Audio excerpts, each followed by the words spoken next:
नमस्कार दोस्तों, स्वागत है मेरे YouTube चैनल पर। आज हम बात करेंगे दो ऐसे बाहुबली की जो कि यूपी इलेक्शन में बहुत ज़्यादा ही उनका नाम उछला गया है। क्योंकि देखिए, ये यूपी इलेक्शन जब भी होता है तब पूरा देश, पूरा इंडिया यूपी की तरफ देखता है, क्योंकि यूपी ही हमको प्राइम मिनिस्टर ऑफ इंडिया देता है। क्योंकि यूपी के पास जितने सीट है वो किसी भी स्टेट के पास नहीं है। अब ये दो बाहुबली भी बहुत इंपॉर्टेंट बन जाते हैं जब यूपी का इलेक्शन आता है। अब कुछ लोग तो इनको बाहुबली कहते हैं, कुछ लोग इनको रॉबिन हुड भी कहते हैं और कुछ लोग इनको अपराधी भी कहते हैं। हाँ, आप सही सुन रहे हैं। चलिए मैं नाम बताता हूँ आपको। आपको मुख्तार अंसारी और ब्रिजेश सिंह, और ये दोनों की दुश्मनी की कसम ने खाई जाती है यूपी में। ऐसी बात है, यूपी के पूर्वांचल में, स्पेशली पूर्वांचल साइड में, यूपी में मतलब नॉर्थ यूपी में जो कहते हैं उस तरफ, वहां पे पूरा इनकी कस्में खाई जाती है दुश्मनी की। ऐसी बात है। अब ये मुख्तार अंसारी कौन थे? मुख्तार अंसारी एक पॉलिटिकल बैकग्राउंड से पहले से ही आते थे, क्योंकि मोतीलाल नेहरू मतलब जवाहरलाल नेहरू के पिताजी के दोस्त थे मुख्तार अंसारी के दादाजी। मुख्तार अंसारी के दादाजी, उनका नाम था एम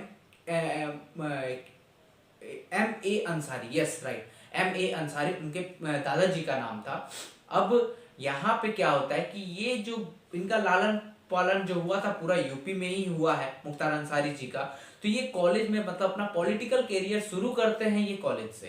कॉलेज में ये पहले छात्र नेता बने, फिर एमएलए बने अपने एरिया में। उससे नीचे का इलेक्शन ये लड़े नहीं है। सबसे छोटा इलेक्शन अगर इनके लाइफ में देखा जाए तो सिर्फ और सिर्फ ये छात्र नेता का ही इलेक्शन लड़े हैं। कॉलेज का 3 साल, जो 5 साल वो कॉलेज के ऊपर है, 3 साल मैनली पकड़ के चलिए आप। तो उस वहां पर मुख्तार अंसारी की जब एंट्री होती है पॉलिटिक्स में, तो वो एमएलए के हिसाब से ही एंट्री होती है। और उनका काफिला जब निकलता है अपने घर से तो अपने आप एसयूवी, ऐसा बोला जाता है कि एसयूवी जुड़ती रहती है, जुड़ती रहती है, जुड़ती रहती है। ये खुद वो उन्होंने अपने मुंह से बोला है। ऐसे ही वो पावरफुल इंसान तो थे। खैर अभी तो वो जेल में है, लेकिन वो एक समय पावरफुल इंसान रह चुके हैं और अभी भी है। ऐसा नहीं है कि एकदम नहीं कहा जा सकता, लेकिन है, अभी भी है, उनका वर्चस्व अभी भी जिंदा है।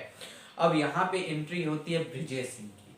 ब्रिजेश सिंह एक अच्छे स्टूडेंट थे, नो डाउट। ये एक कॉलेज में पढ़ाई कर रहे थे, जिसमें पढ़ाई करते करते अचानक उनके पिताजी की डेथ हो जाती है। और ये डेथ करता माने होता है हरिहर सिंह और पाचू सिंह, ये दोनों मिलकर इनके पिताजी का मर्डर कर देते हैं।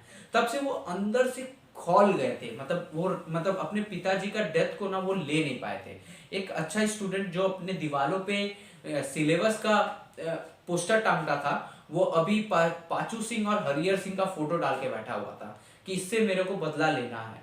ठीक पिताजी के मरने के 10 महीने बाद 27 मई 1985 को वो हरिहर सिंह को गोली मार देता है।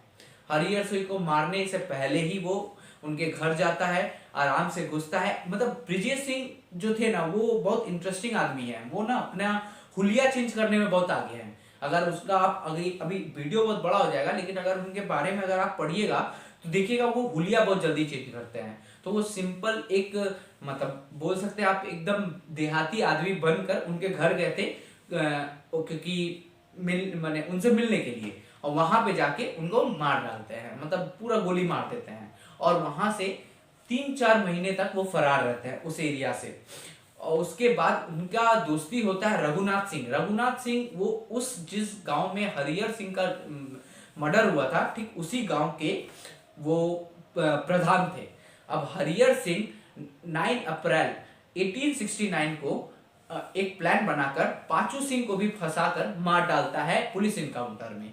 लेकिन उसी इनकाउंटर में पीछे पड़ जाती है पुलिस, ब्रिजेश सिंह के पीछे पड़ जाती है पुलिस कि अरे ये जो वो हुआ है कि ब्रिजेश सिंह के पीछे पुलिस पड़ जाती है कि ये इनकाउंटर, मतलब पुलिस को चकमा देकर ये भागने में भी कामयाब रहे थे, क्योंकि दोनों में लड़ाई चल रही थी। और ये कांड होते ही वो छोड़ देते हैं, एरिया छोड़ देते हैं। अब यहां से शुरू होता है ब्रिजेश सिंह और मुख्तार अंसारी की दुश्मनी। दुश्मनी ऐसी जो भुलाए नहीं जा सकते। क्यों? क्योंकि इसके बाद ब्रिजेश सिंह को चाहिए था पॉलिटिकल पावर, पैसा और एक राजनीतिक सपोर्ट। ये बहुत जरूरी था उनके लिए, ये 3 चीज। पॉलिटिकल पावर के साथ पॉलिटिकल सपोर्ट रहना भी बहुत जरूरी होता है। अब ब्रिजेश सिंह, मुख्तार अंसारी तो शुरू से पॉलिटिक्स में थे, बीएसपी के तरफ से दो बार वो एमएलए भी बन चुके हैं।